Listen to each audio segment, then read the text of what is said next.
Muy bien. Buenas noches a todos.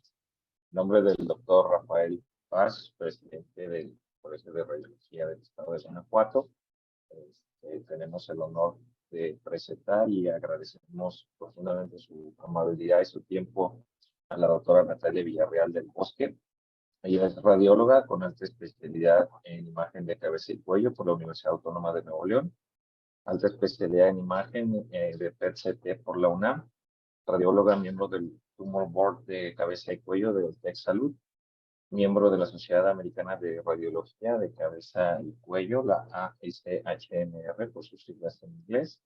Es colaborador también del Consejo Mexicano de Radiología e Imagen en la sección de Cabeza y Cuello y miembro del Colegio de Radiología del Estado de Nuevo León y de la Federación Mexicana de Radiología e Imagen. La doctora nos acompaña desde Monterrey, donde labora en los hospitales Radiolink, Tech Salud y el Doctor Hospital East. Le agradecemos, doctora, nuevamente y escuchamos con atención.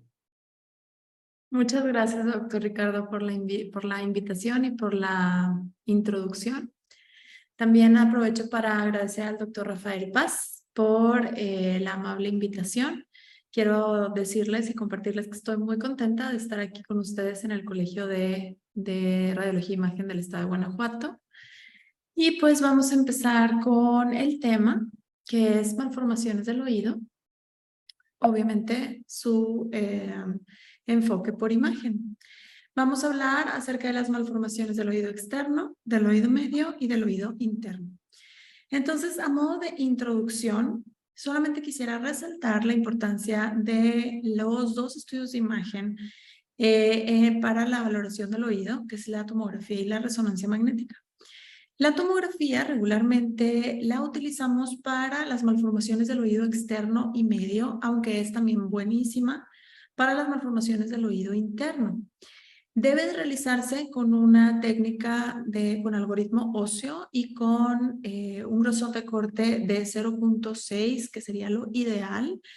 También se puede con 1 milímetro y también está bien, pero 0.6 es lo ideal. La resonancia magnética se emplea sobre todo para las malformaciones del oído interno y para la valoración de los nervios coclear, vestibular, facial, etcétera, que por tomografía obviamente no se pueden valorar. Entonces, las dos técnicas de imagen son complementarias en aquellos pacientes que se está planeando la colocación de un implante coclear, como vamos a ver más adelante. Vamos a empezar con las malformaciones del oído externo. Bueno, estas malformaciones están asociadas a síndromes, estos que ven aquí, Treacher-Collins, Goldberg-Hart y Klippel-Feil. Es más frecuente unilaterales, las malformaciones del oído externo, 70 a 90% se presentan unilaterales y son más frecuentes del lado derecho. Están asociadas a malformaciones del oído medio. Fíjense que solo el 10% de las malformaciones del oído medio no están asociadas con malformaciones del oído externo. Entonces, realmente casi el 90% de las malformaciones del oído medio tienen alguna malformación del oído externo. Entonces, cuando vean alguna de estas, siempre es importante valorar ambas estructuras. 10 a 47% se asocian estas dos malformaciones con malformaciones del oído interno. Entonces, realmente es una mezcla de malformaciones que es una caja de Pandora, lo que nos vamos a encontrar con los pacientes que estamos valorando el oído y sobre todo con algún tipo de malformación. Entonces, nada más a modo de recordatorio, sabemos que pues desde el punto de vista embriológico, el oído se origina del primer y segundo arco braquial, de la primera hendidura y de la primera bolsa faríngea.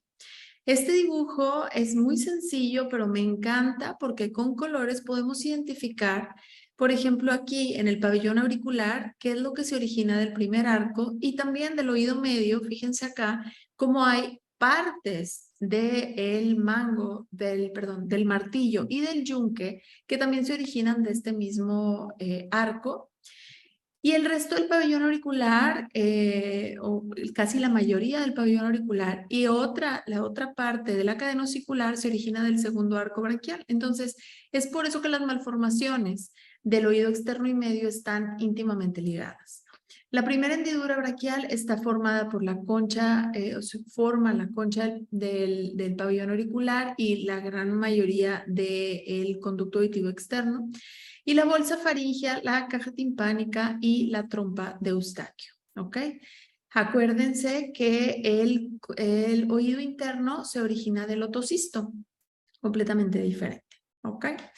Entonces, bueno, empezando con esto, ya pasamos a las malformaciones del oído externo.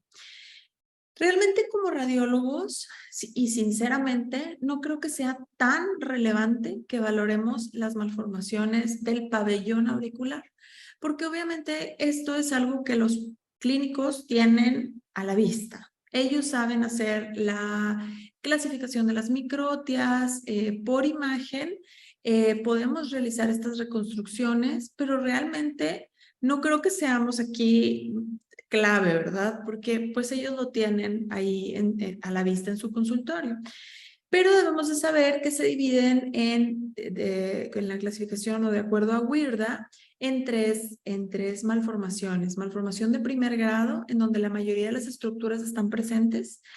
De segundo grado o microtia grado 2, en donde algunas de las estructuras están presentes, y microtia grado 3 con anotia o tercer grado de malformación, en donde no hay estructuras del pabellón auricular. Sin embargo, es aquí donde de ahí para adentro somos muy importantes, o sea, el conducto auditivo externo, oído medio, oído interno. Entonces, según la clasificación también de WIRDA, el conducto auditivo externo se puede dividir en tres tipos de malformaciones. Estenosis tipo A, que es una estrechez marcada del conducto, pero la piel está intacta. Digamos que nada más hay una estenosis del conducto, ¿ok? Después tenemos la estenosis tipo B, que es el desarrollo parcial del conducto, pero no hay una permeabilidad de él. Es decir, tenemos una placa atrésica en la porción medial. Más adelante les voy a mostrar un ejemplo. Y después tenemos la atresia, lo que se conoce como atresia ósea. Les voy a mostrar también ejemplo de este. Fíjense aquí un paciente con estenosis tipo A.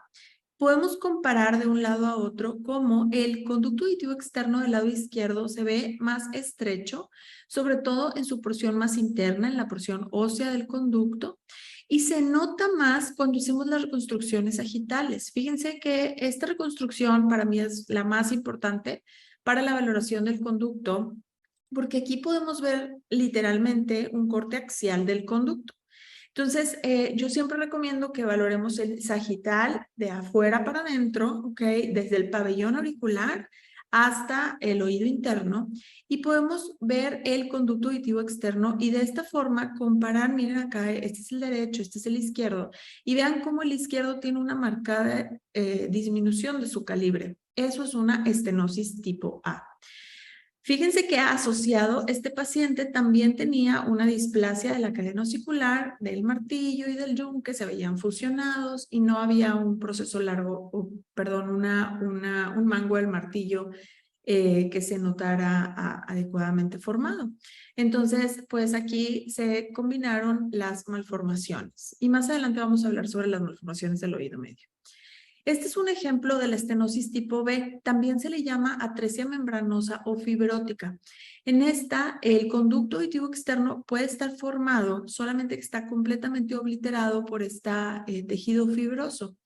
En esta es muy importante que reconozcamos la presencia del hueso timpánico. El hueso timpánico es una parte de la porción del hueso temporal que forma la pared anterior e inferior del conducto auditivo externo y la separa de la articulación temporomandibular, ¿ok? Entonces, la existencia de este hueso hace la diferencia entre una atresia membranosa y una atresia ósea, que es lo siguiente que vamos a ver. Miren aquí, este de aquí es el hueso timpánico, la porción timpánica del hueso temporal.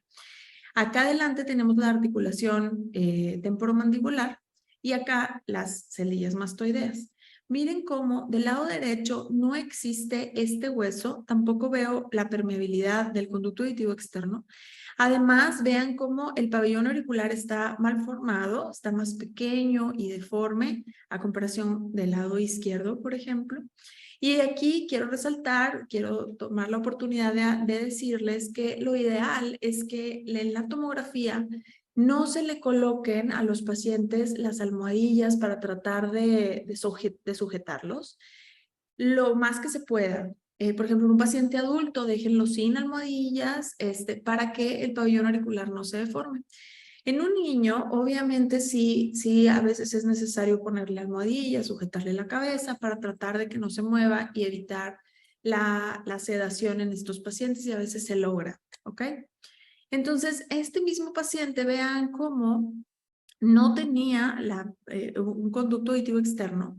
Este es el eje sagital. Aquí deberíamos de estar viendo el conducto auditivo, la porción timpánica, la porción anterior e inferior del conducto. Y fíjense cómo vemos la articulación temporomandibular en estrecha relación con las celdillas mastoideas. Eso es completamente anormal, ¿ok? Aquí debería de haber un hueso, que es el hueso timpánico, que divide estas dos estructuras. Entonces, la ausencia de ese hueso nos cataloga a esta atresia como una atresia ósea del conducto auditivo externo. Además, vean cómo se asociaba también con malformaciones del oído medio, vean cómo la cadena osicular se ve displásica, hasta fusionada con la pared lateral de la caja timpánica. Entre ellas, la misma cadena osicular se encontraba fusionada, ¿ok? Y bueno, pues esa es una atresia ósea. Ahora vamos a pasar al oído medio. En el oído medio vamos a checar la configuración tanto de la caja timpánica, la cadena osicular, las ventanas, que predominantemente se afecta al oval. El método de imagen de elección es la tomografía en cortes finos. Los sistemas para la clasificación de las malformaciones del oído medio son variables y aquí quiero también resaltar la importancia de la comunicación que tenemos nosotros con los otólogos o con los otorrinolaringólogos, los audiólogos, para usar la misma clasificación. La verdad es que no conviene que los radiólogos estamos usando una clasificación cuando al otólogo le sirve otra. Entonces, sinceramente, los radiólogos nos tenemos que adaptar a la clasificación que le sirva al que va a operar o al que va a tratar al paciente, ¿ok? En mi caso particular, yo utilizo la clasificación de Seeger-Mayer-Wirda, que esta es la que le sirve a los otólogos con los que trabajo. Y además, a mí me sirve también mucho porque es más objetiva y se cataloga de forma más fácil y entre radiólogos podemos tener menos variabilidad para usar esta clasificación que usando las otras. Por ejemplo, la clasificación de Altman, fíjense cómo la divide igual que la de Wirda del pabellón auricular en 3 grados, ¿no?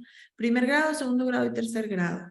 Pero realmente es muy ambiguo porque en el primer grado pues son deformidades menores, ligeramente hipoplásica la cavidad timpánica, deformidad de la cadena osicular, la mastoides bien aireada. Pero ¿qué tal si sí tiene mastoides pero no tiene cadena osicular o si tiene una atresia ósea completa del conducto auditivo externo, pero la mastoides está bien osificada o bien aireada? Entonces, como que empieza a ser un poco difícil para nosotros poder clasificar al paciente. Entonces, después está el score de Jarsdorfer. En esta se emplea, si se encuentra o no presente, algunas partes del oído, por ejemplo. El estribo se encuentra presente, le damos 2 puntos. La ventana oval abierta, 1 punto. El espacio del oído medio, etcétera. Todas estas. Pero también a veces queda muy ambiguo porque, por ejemplo, puede haber un paciente que tenga neumatización de la mastoides, pero que esté más pequeña esa mastoides. Entonces, ¿le voy a dar ese punto o no se lo voy a dar? O, por ejemplo, que la ventana redonda está estenótica, pero está abierta. ¿Le doy el punto o no se lo doy? Entonces, la otra clasificación, que es la que yo uso, subdivide o hace un estadio, digamos, un estadio de cada estructura. dividiéndolo en normal, levemente aberrante o muy aberrante, por ejemplo. Normal, displásico o ausente, abierto o cerrado, etc. Y dependiendo de eso le dan puntos, donde el máximo es 28 puntos, que sería lo normal, ¿no? Un paciente normal tiene 28 puntos. Entonces, esta clasificación se emplea para el tratamiento. Es decir, por ejemplo aquí, en malformaciones bilaterales, la reconstrucción del oído medio puede realizarse en el oído de mejor audición si la puntuación es de 15 o más. Si es de 15 o menos, ya no se ofrece el tratamiento con cirugía. En malformaciones unilaterales, la reconstrucción se realiza si la puntuación es de al menos 20 puntos. Y en pacientes con puntuaciones más bajas, entonces el paciente no es quirúrgico, ¿ok? Quirúrgico a la reconstrucción del oído medio, ¿ok? Entonces, miren acá, este es un ejemplo de una tablita que yo pongo en mis reportes radiológicos, donde describo muy bien, vaya en descriptivo en el texto, cómo está la cadena osicular, si se encuentra displásico o no, etcétera. Pero al final siempre van a ver esta tablita y yo voy a clasificar a los pacientes en este score. Los trayectos anormales de las arterias o, por ejemplo, el nervio facial no siempre excluyen la operación, pero sí se aumenta el riesgo de complicaciones durante la operación. Es por eso que tenemos que ser muy descriptivos. Vamos a ver cada una de estas para que quede muy claro. Entonces, bueno, el conducto auditivo externo ya lo vimos, es normal, con atresia fibrosa o con atresia ósea.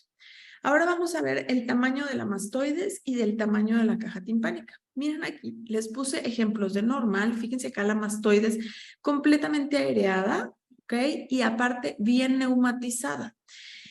Y la caja timpánica de tamaño y morfología normal. Ahora vean una mastoides que no se desarrolló adecuadamente, está hipoplásica, ¿ok? Además está un poco esclerótica sus paredes. Y vean además que la caja timpánica presenta disminución en su amplitud. Miren acá el receso epitimpánico anterior que se encuentra en el epitímpano. Este es el adictus a tantrum. Y vean el espacio que hay alrededor de la cadena osicular. Vean acá en la hipoplásica cómo se reduce este tamaño. Una medición que para mí se me hace muy práctica es en el sentido coronal medir desde el promontorio coclear hasta la pared lateral de la caja timpánica en corte coronal. Esa medición debería ser más de 3 milímetros. Si es menor a 3 milímetros, esa caja está hipoplásica. Entonces es más fácil si lo medimos que si es algo subjetivo, ¿verdad? Y después vean este paciente en donde no tiene caja timpánica y tampoco tiene mastoides, ¿ok? Entonces en la aireación de la mastoides estaría ausente, el tamaño de la caja timpánica estaría también ausente y la aireación de la caja timpánica también estaría ausente, ¿ok? En este caso de abajo hay una diferencia. La mastoides está ausente completamente, pero la caja timpánica está formada, aunque está más pequeña, y está ocupada completamente por material, por secreciones, ¿ok? Entonces aquí sería una aireación de la mastoides ausente, el tamaño de la caja timpánica moderada y la aireación moderada también. ¿Ok? Más bien ausente, porque está completamente ocupada. ¿Ok? Muy bien. Ahora pasemos al siguiente punto, que es el nervio facial. En el nervio facial, pues tenemos todas sus diferentes partes, que es la porción laberíntica, timpánica y mastoidea, que son las partes que pasan por dentro del hueso temporal. Levemente aberrante es cuando se conservan todos esos niveles, pero por ejemplo, en este caso, la porción timpánica está dehiscente y un poco colgando y está pasando por enfrente de la ventana oval. Eso complicaría un poco la cirugía, sobre todo si el cirujano necesita hacer algún movimiento ahí con el estribo, se va a topar al nervio facial colgando y por lo tanto puede haber lesiones del nervio. O, por ejemplo, si la segunda vuelta del facial, que es cuando pasa desde la porción timpánica a la mastoidea, está más adelantada y pasando también de isente a través de la caja timpánica, todo eso es algo que el cirujano debe de saber, ¿ok? Para que no se encuentre con sorpresas durante la cirugía. Ahora, vean aquí un paciente con un trayecto muy aberrante. Es el mismo paciente que tenía una atresia ósea del conducto auditivo externo. En este caso, fíjense cómo la porción mastoidea del nervio facial está muy adelantada y eso pasa mucho en las atresias óseas del conducto auditivo externo. Esta porción mastoidea se adelanta demasiado, ¿ok? Y puede incluso pasar por dentro de la caja timpánica, como es este caso. La segunda vuelta, que es donde cambia de timpánica a mastoidea, estaba pasando por dentro de la caja timpánica, ¿ok? Entonces, todos estos datos son datos de que el nervio facial está muy aberrante y por lo tanto aquí le pondríamos, por ejemplo, 0 puntos, ¿ok? Aunque este mismo paciente tenía una porción laberíntica, la primera vuelta y la primera porción de la porción timpánica se veía bastante bien, ¿ok? Este es un corte en coronal y aquí estamos viendo a la ventana oval. Arribita de la ventana oval pasa la porción timpánica del hueso del nervio facial y arribita de la porción del nervio facial está el conducto semicircular lateral. Bueno, cuando esa porción timpánica está dehiscente, puede colgar, que es lo que yo les decía en el corte anterior, puede colgar el nervio e incluso contactar el estribo, como en este caso, o obliterar, por ejemplo, la ventana oval. Muy bien. Entonces, el curso de arterias y venas, pues vamos a ver prácticamente cualquier variante anatómica que tenga que ver con la arteria carótida, con la vena yugular o con incluso venas mastoideas que estuvieran aquí obstaculizando el sitio de entrada, por ejemplo, de un implante coclear. En este caso les traje un ejemplo de una arteria carótida interna aberrante, que es una variante anatómica en la que el segmento cervical de la arteria carótida interna no existe y se suple su trayecto por medio de una rama de la arteria carótida externa que entra a través del canalículo timpánico inferior hacia el oído y después se anastomosa con la porción petrosa de la arteria carótida interna per se. Entonces, digamos que hay una parte de la carótida interna que está pasando por dentro del oído. Esa es una variante muy relevante desde el punto de vista quirúrgico. Entonces, claro está que esta sería una variante anatómica muy importante para el otorrino, ¿ok? Y entonces aquí lo catalogaríamos como una arteria, pues, muy aberrante, ¿ok? Y pasamos a la cadena osicular. En este caso se divide en el martillo y yunque y el estribo. Miren lo normal de la cadena osicular. Empezamos de corte superior a inferior, donde está el típico cono de nieve, donde está la cabeza del martillo, está el cuerpo del yunque y el proceso corto del yunque. Después pasamos a los 2 puntos. Estos 2 puntos representan el punto anterior, el cuello del martillo, y el punto posterior, el proceso largo del yunque. Después, aquí seguimos viendo los 2 puntos, punto anterior, punto posterior, y aquí incluso podemos ver una parte del estribo. Y después vemos las 2 líneas. La línea anterior representa el mango del martillo y la línea posterior representa la articulación yunque-estribo. De hecho, esta no es una línea completa, sino son realmente 2 puntitos juntos porque representan el proceso lenticular del yunque, que es la L que se articula con la cabeza del estribo. Entonces, realmente es normal verlo así como un moñito, ¿ok? Realmente no es una línea, es pues la articulación yunque-estribo. Entonces, eso es una forma muy fácil de recordar cómo ver a la cadena osicular. Cono de nieve, 2 puntos, 2 líneas. Entonces, vean acá cómo en la porción más superior de este paciente, pues, cono de nieve no vemos, ¿verdad? No veo la diferencia entre martillo y yunque, entonces están fusionados. No veo espacio aéreo alrededor de la cadena ocicular, sobre todo en la porción lateral. O sea, está fusionada la cadena ocicular con la pared de la caja timpánica.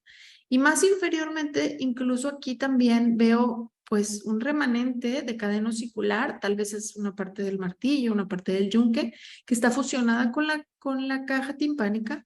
Y no veo nada de estribo. Fíjense acá donde está el estribo, con sus dos cruritas, la cabecita del estribo. Recuerden que el estribo tiene una orientación en un ángulo como de 45 grados, por lo tanto nunca vamos a ver el estribo todo completo, solamente vamos a ver o las cruras o la cabeza, dependiendo del nivel. Y entonces aquí pues no veo nada, ni cruras, ni cabeza, ni nada. Entonces en este caso estaría el yunque y el martillo displásico y el estribo ausente. Fíjense cómo lo que más da puntos o quita puntos es la presencia o no de estribo, la presencia del nervio facial aberrante y la presencia de una ventana oval y de ventana redonda. Porque todas estas estructuras son cruciales para provocar la transmisión del sonido. O, por ejemplo, aquí el nervio facial, pues no queremos dejar con parálisis facial a un paciente, ¿ok? Después de la cirugía. Y aquí, por ejemplo, está ausente completamente la caja timpánica, por lo tanto la cadena ocicular y por lo tanto el estribo y las ventanas, ¿verdad? Entonces este paciente tiene, pues claro, un pronóstico quirúrgico malo, no se puede hacer una operación.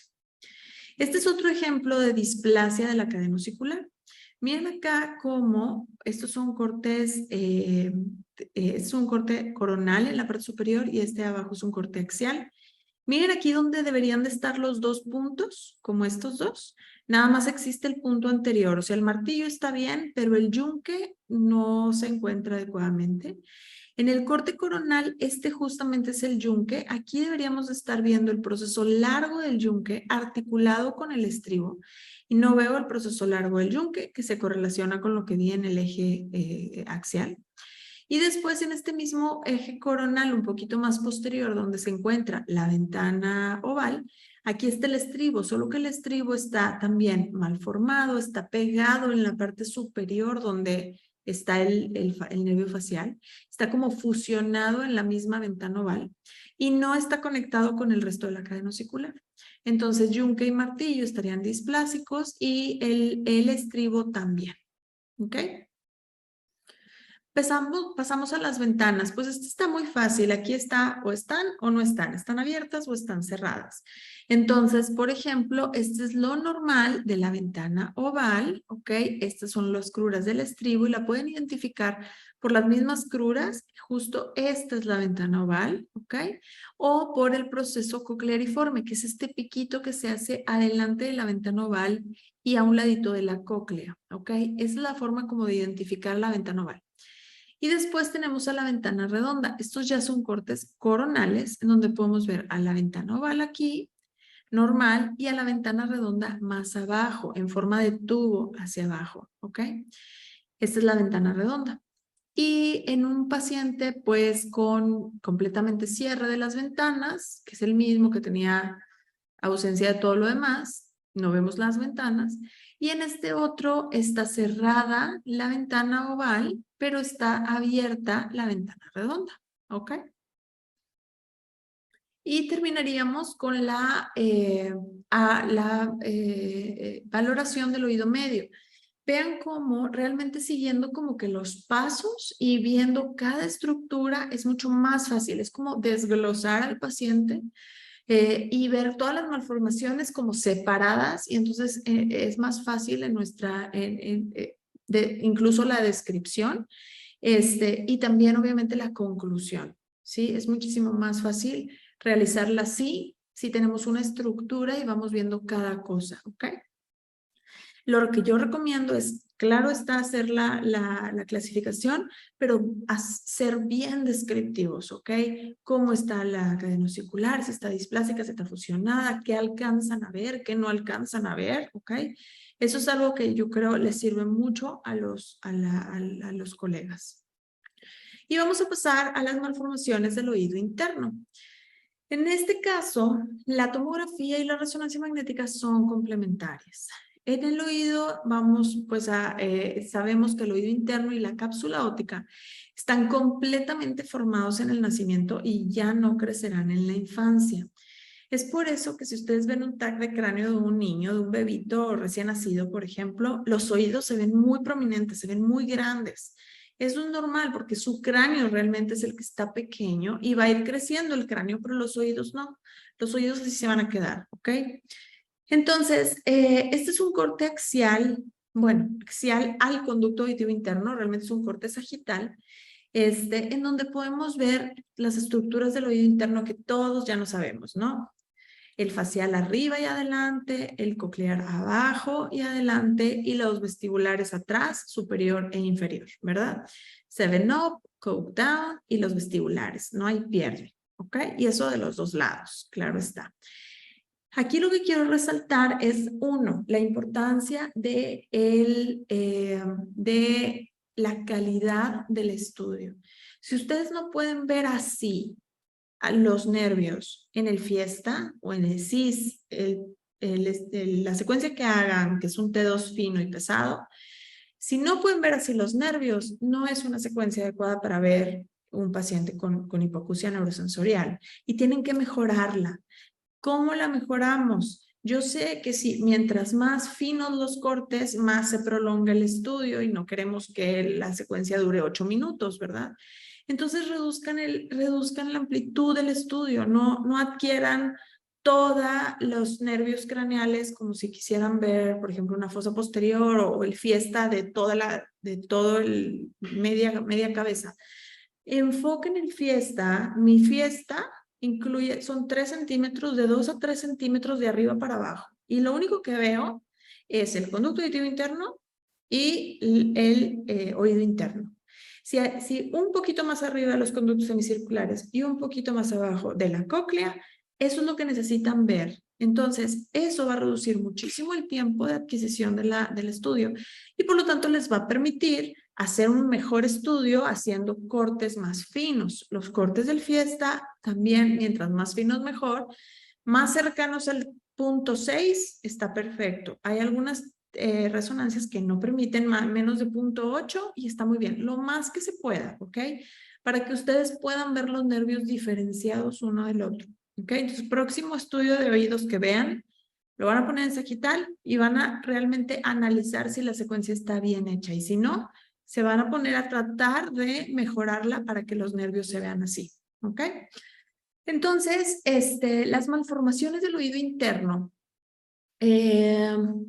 son muchas. Esta es una tabla de todas las malformaciones. Desde la aplasia laberíntica completa hasta una hipoplasia del nervio coclear. Fíjense todas las clasificaciones, las vamos a ver todas, van a ver que es muy fácil. Y también tenemos que dividir a las estructuras para poder saber, por ejemplo, cómo está la cóclea, cómo está el vestíbulo, el conducto auditivo interno, los canales semicirculares y el nervio facial. Con esas estructuras y la combinación de si está normal o anormal, es lo que nos va a dar el diagnóstico de las malformaciones, ¿ok? Miren aquí cómo es un continuo en la edad gestacional, desde la 3ª semana de gestación hasta la 7ª semana de gestación. O sea, las malformaciones del oído interno realmente suceden muy temprano en la vida del embrioncito, ¿ok? Y empezamos con la aplasia laberíntica completa. Como su nombre lo dice, no hay nada de laberinto. Ni cápsula óptica, ni cóclea, ni vestíbulo, ni conductos semicirculares, nada, ¿ok? Entonces vean aquí cómo, pues vemos la vena yugular acá atrás, seguramente una parte aquí de la arteria carótida interna, la aireación de la mastoides, la aireación de la punta de la mastoides, pero no hay laberinto. También, al no haber laberinto, hay una ausencia completa del nervio vestíbulo coclear, se acompañan, ¿ok? Regularmente es bilateral, pero cuando es unilateral, hay una displasia severa del otro lado. Se puede asociar con malformaciones del oído medio, aunque aquí quiero hacer una diferenciación con una patología que puede imitar a la aplasia laberíntica completa, que es la laberintitis ossificans. La laberintitis ossificans es un proceso inflamatorio del laberinto en donde se osifica la parte interna del laberinto, ¿ok? Entonces podría incluso no verse, por ejemplo, aquí podemos ver una fantasma de cóclea que todavía hay ahí, ¿verdad? Pero a veces se homogeniza mucho en la densidad de la cóclea con la cápsula óptica, por ejemplo.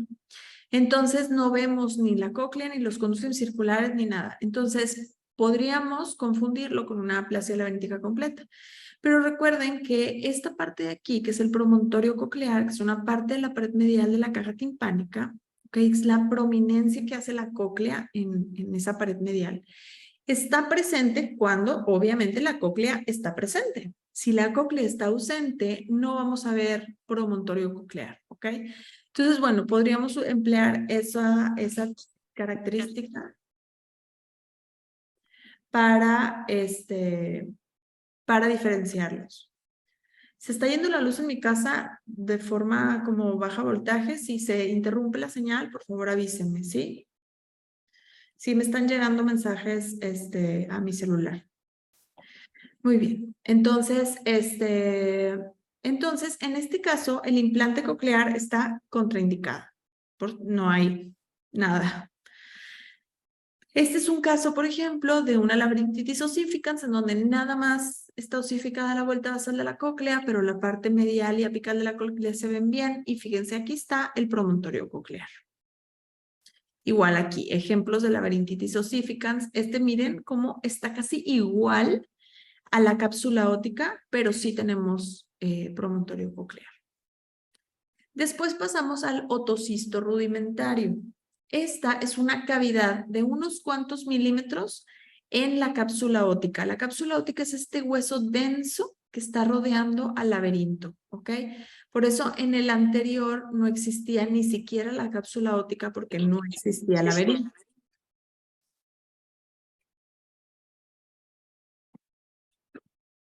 ¿Me hablaron? Ok, muy bien, todo bien.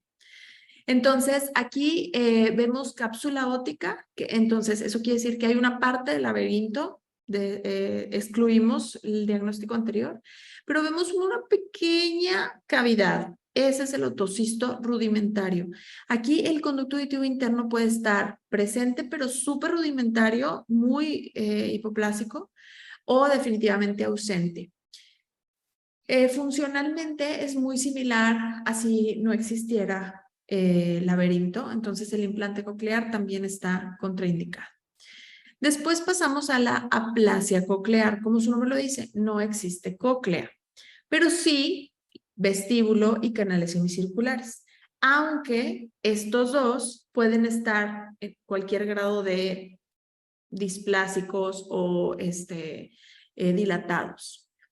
En fíjense aquí, va a haber ausencia de la cóclea, una aplasia coclear, el conducto auditivo interno, que aquí sí lo vamos a encontrar, el conducto va a apuntar hacia la superficie anterior de la cavidad que existe en el oído interno, ¿ok? Entonces vemos esta cavidad, que no es una cavidad pequeña milimétrica como la anterior, ya es una cavidad un poquito más grande, que representa al vestíbulo y a los conductos semicirculares malformados, y el conducto auditivo interno está apuntando hacia la parte anterior de esta cavidad. Esa es una aplasia coclear. Y hago mucho énfasis en que el conducto apunta anterior porque lo va a diferenciar de la siguiente patología, ¿ok? La cóclea define el conducto del nervio facial. Entonces, al no haber cóclea, el nervio facial va a estar también con un trayecto aberrante. Como en este caso de arriba, no hay cóclea y el conducto del nervio facial, fíjense, aquí está, esta es la porción laberíntica, esta es la primera vuelta y la porción timpánica, y vean cómo claramente se ve deforme, ¿ok? Está mal posicionado. Y vamos a ver el promontorio coclear muy aplanado, ¿ok? Y en también el implante coclear está contraindicado, obviamente pues no hay cóclea. En este puede haber una subdivisión en donde haya aplasia coclear con laberinto normal, o sea, con el vestíbulo y conductos semicirculares normales, o la aplasia con vestíbulo dilatado, como son estos ejemplos que les acabo de mostrar aquí, ¿ok? Que su signo en inglés es CAVD, aplasia coclear con vestíbulo dilatado. Y el promontorio coclear está aplanado. Después vamos a ver la cavidad común. Fíjense acá cómo sí existe una cóclea, sí existe un vestíbulo, ambos mal formados, pero al momento de sí haber cóclea, entonces el conducto auditivo interno apunta a la porción medial de esta cavidad, ¿ok? A diferencia del anterior, ¿sí? En este puede haber grados variables de malformación de los conductos auditivos, de los conductos semicirculares. Por ejemplo, aquí, este representaría el conducto semicircular lateral, malforme, pero sí vemos una partecita de conducto semicircular posterior y también vemos una partecita de conducto semicircular superior, ¿ok? Bien formados. Y el vestíbulo está, pues, malforme, ¿verdad? Entonces, la cóclea y el vestíbulo están diferenciados, pero unidos.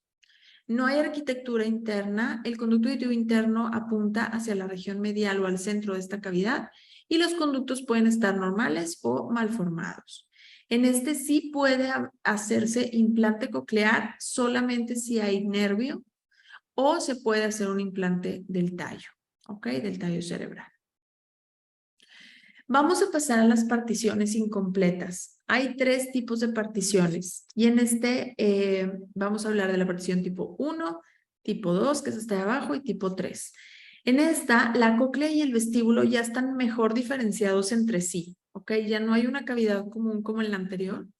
La silueta es normal o casi normal, así lo describen en los libros, aunque sinceramente pues no se ven normales. Y la cóclea, su tamaño puede estar de tamaño normal a diferencia de la hipoplasia coclear. Y esta característica lo vamos a diferenciar sobre todo aquí en la partición incompleta tipo 2. Ahorita vamos a hablar sobre ella. Entonces, partición incompleta tipo 1, en esta hay una malformación quística vestíbulo coclear, así se le llama. Fíjense, este caso está muy padre porque tiene el lado derecho normal y el lado izquierdo con la malformación. Vean cómo la cóclea y el vestíbulo se diferencian bien entre sí. La cóclea está de tamaño normal, pero de apariencia como bulbosa, como quística, ¿ok? El modiolo, que es la parte central de la cóclea, se encuentra displásico. El vestíbulo está dilatado. El acueducto vestibular es normal, que es este de aquí atrás. La lámina cribrosa, que es la lámina que divide la cóclea del conducto auditivo interno, que es por donde pasan las fibras del nervio coclear, puede estar deficiente. ¿Eso qué quiere decir? Que puede haber una comunicación libre entre el líquido cefalorraquídeo del conducto auditivo interno y la cóclea, ¿ok? Entonces, eso es importante desde el punto de vista quirúrgico, porque si van a poner, por ejemplo, un implante coclear, podrían fistulizar sin querer directamente o hacer una fístula del líquido cefalorraquídeo hacia el oído interno, hacia el oído medio, o incrementar la posibilidad de infecciones como meningitis, ¿ok? Y el conducto auditivo interno puede estar normal o ampliado, ¿ok? Entonces aquí, así se le llama malformación quística vestíbulo coclear, que es la partición tipo 1. Ahora pasamos a la partición tipo 2. Esta es de las malformaciones más frecuentes del oído interno y yo creo que es una de las menos reconocidas, ¿ok? Porque pareciera como que la cóclea ahí está, pareciera que tiene forma, pero miren, compárenlo con esta cóclea de abajo que es una cóclea normal. Vean el modiolo, vean los septos que dividen a una escala de la siguiente y vean este septo óseo, así se le llama, septo óseo interescalar y vean cómo se extiende hasta la orillita de la cóclea. Y esa inserción del septo hace una escotadura en la porción como lateral y medial de la cóclea. Ahora vean a la cóclea con malformación. Uno, no vemos modiolo, que es la parte como ósea que se ve aquí en el centro. Ese modiolo está ausente o displásico o más reducido de tamaño. Puede haber como un espectro ahí. Dos, no vemos los septos óseos interescalares. Y tres, no vemos tampoco las escotaduras que hace en la pared lateral, sobre todo, y medial de la cóclea. Puede ser que la medial esté presente, pero la lateral es la que más frecuentemente está ausente. Entonces, esta cóclea pareciera como si estuviera convexa. Miren, nunca hay esa escotadurita normal. Esa es una partición incompleta tipo 2, ¿ok? Se le reconoce a esta cóclea como en cachucha de béisbol. Yo nunca he visto la cachucha de béisbol. Pareciera que es como esta casco que usan los beisbolistas como que cubre a la oreja.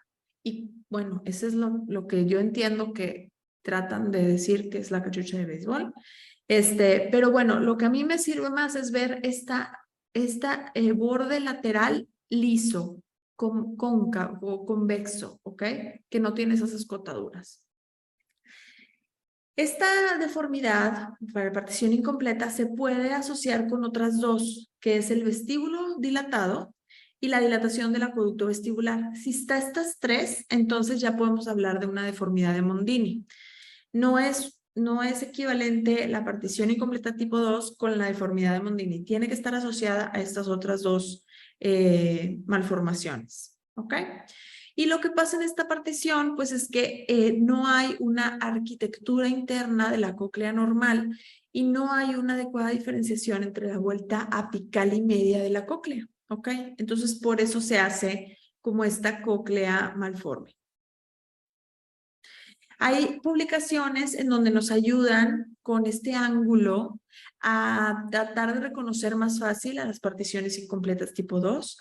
Miren aquí como el ángulo que se hace en la escotadura lateral es muy como un ángulo muy de 90 grados, vaya. Y cuando se hace cada vez más obtuso este ángulo, se va abriendo y por lo tanto se va facilitando la identificación de una partición incompleta tipo 2.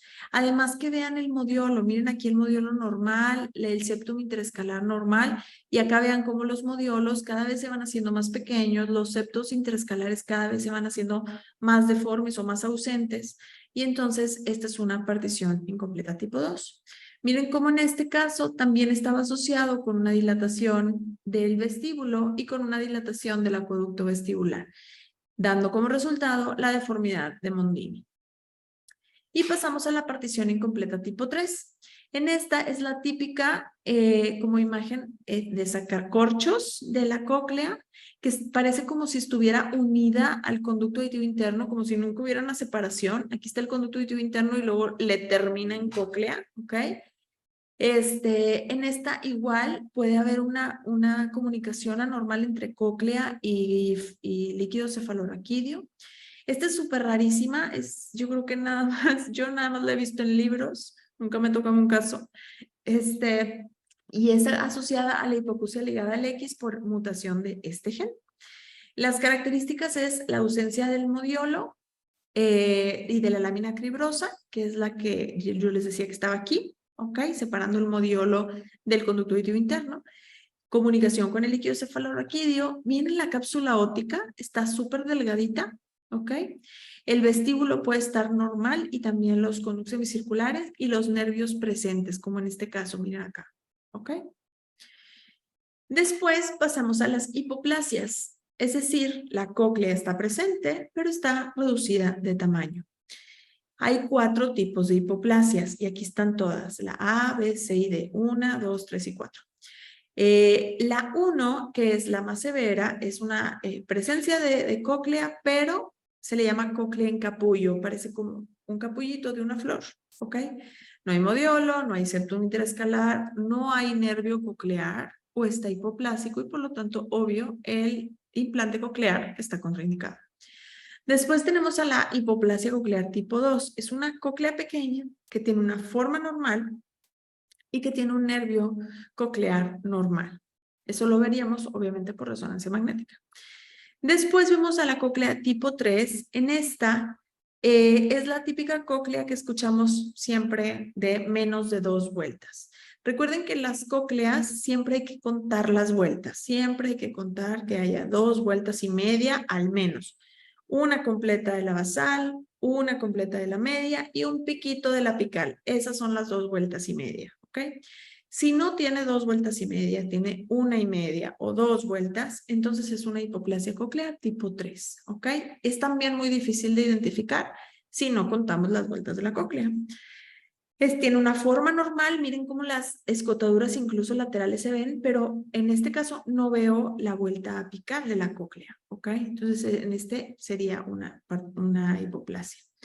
El modiolo puede estar pequeño, el septum acortado, puede haber hipoplasia del vestíbulo, conducciones circulares y también de la apertura coclear, que es el lugar en donde abre el conducto para el nervio coclear, ¿ok? Justo donde está la lámina cribrosa, esa es la apertura coclear, ¿ok? Y en la tipo 4, en esta, la vuelta basal es normal, pero la apical y media son hipoplásicas. Muy bien, entonces pasamos a otra malformación que yo creo que es la más frecuente, una de las más frecuentes, que son los canales semicirculares displásicos. Los he visto, la verdad, bastante frecuente. La isla y el más frecuente es el conducto semicircular lateral displásico o hipoplásico. En esta, miren cómo la isla ósea, que no es una isla porque realmente pues es una parte de la cápsula óptica que está en medio del conducto, pero bueno. La isla ósea del conducto auditivo del canal semicircular lateral, esta es la amplitud normal, que es más de 3 milímetros, eso es lo normal. Si mide menos de 3 milímetros, ya, es una displasia del conducto semicircular lateral, ¿ok? Es una hipoplasia del conducto, como en este otro caso. Esto es lo más frecuente y está obviamente asociado con algunas alteraciones cocleares. Después de aquí seguimos con la ausencia o hipoplasia del nervio coclear y es aquí donde entra la técnica, ¿ok? La resonancia magnética bien hecha, porque vean cómo tenemos que ver los 4 nervios y el nervio coclear tiene que estar más grande o más grueso que el nervio facial. Esa relación se tiene que mantener. Si el nervio coclear, como este, está del mismo tamaño o más delgado que el nervio facial, esa es una hipoplasia o deficiencia del nervio coclear, ¿ok? Y podría causar hipoacusia, obviamente, neurosensorial. O la otra es cuando de plano el nervio coclear está ausente. Fíjense, aquí estamos viendo el nervio facial y los vestibulares atrás, pero el coclear está ausente. Entonces, para eso requerimos la resonancia magnética bien hecha. Y entonces aquí están los 3 tipos. Tipo 1, cuando el nervio está ausente. Tipo 2A, cuando sí hay nervio. Y el 2B también cuando hay nervio. Solamente, por ejemplo, este podría ser cualquiera de los dos. Solamente que el 2A está asociado con malformaciones del oído interno y el 2B, el oído interno es normal. ¿Ok? Ahora, ¿hay algún dato en la tomografía que nos oriente de que tenga un nervio normal o anormal? Sí, es la apertura coclear. La apertura coclear es esta conductito, ¿ok? Por donde sale el nervio coclear y entra el conducto auditivo interno. Esa es la apertura coclear. La vamos a medir siempre que haya hipoacusia neurosensorial y debe de medir más de 1.5 milímetros. Si esa apertura, como esta otra, está reducida de calibre, nos habla indirectamente de que el nervio coclear o está hipoplásico o puede estar ausente, ¿ok? Como justamente en este caso, del lado izquierdo el nervio estaba presente y del lado derecho estaba ausente, ¿ok? Ahora, el acueducto vestibular ampliado. El acueducto vestibular lo van a encontrar atrás del vestíbulo, del conducto semicircular lateral y del conducto semicircular posterior. Este de aquí es el acueducto vestibular.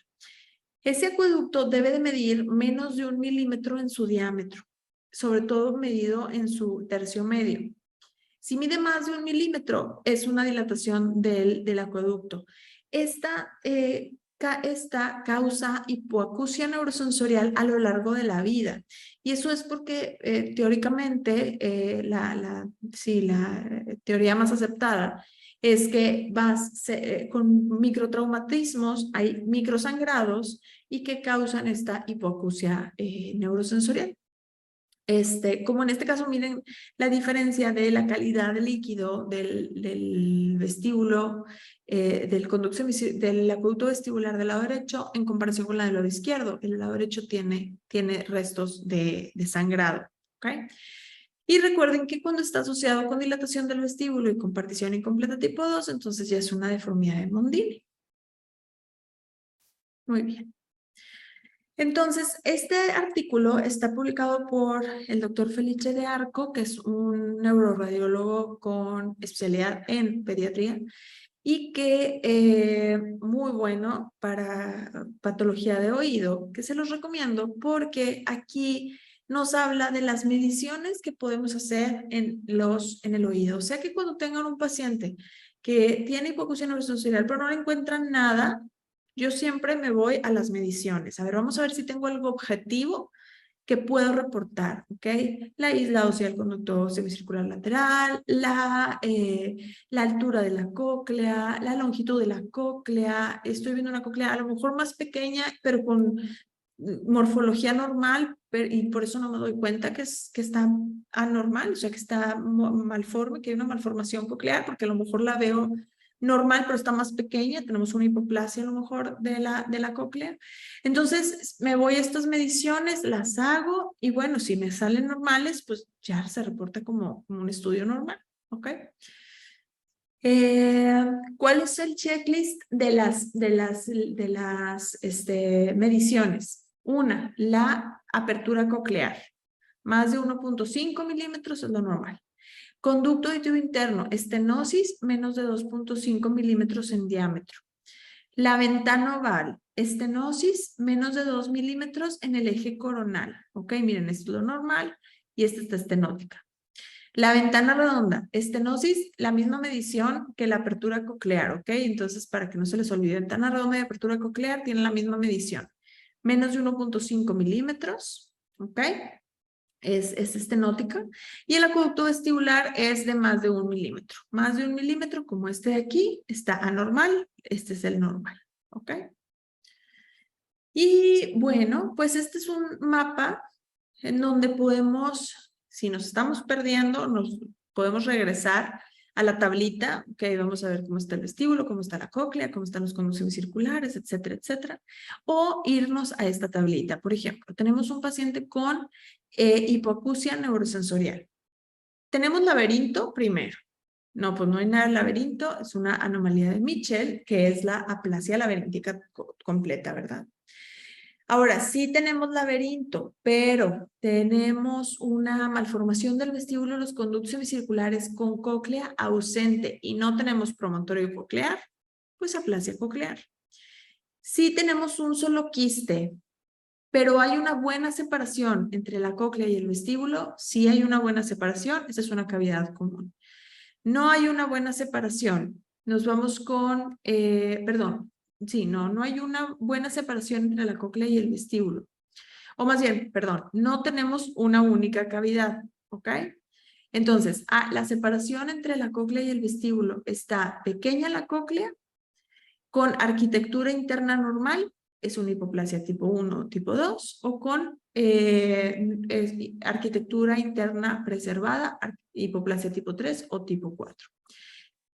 La cóclea tiene una cóclea normal, pero no hay estructura interna, partición incompleta tipo 1. No hay estructura interna de la parte más superior de la cóclea, o sea, de la vuelta apical y media de la cóclea. Y tiene un acueducto vestibular ampliado, una partición incompleta tipo 2. Y no hay una diferencia entre el conducto auditivo interno y la cóclea, que es la partición incompleta tipo 3, es la que les decía que pareciera como si el conducto y la cóclea fueran uno mismo. ¿Ok? Esa es la partición incompleta tipo 3. Entonces, pues en conclusión, revisamos las malformaciones del oído externo, medio e interno, identificamos algunos casos en los que los estudios de resonancia y TAC son complementarios y valoramos algunos casos. Les agradezco su atención, espero les haya servido esta ponencia y con todo gusto puedo responder dudas. Muchísimas gracias, doctora. Un excelente resumen. Desmenuzar estos temas a veces es un poquito complicado, en especial también para los residentes. Le agradecemos mucho su amabilidad y disposición. No sé si hubiera alguna duda.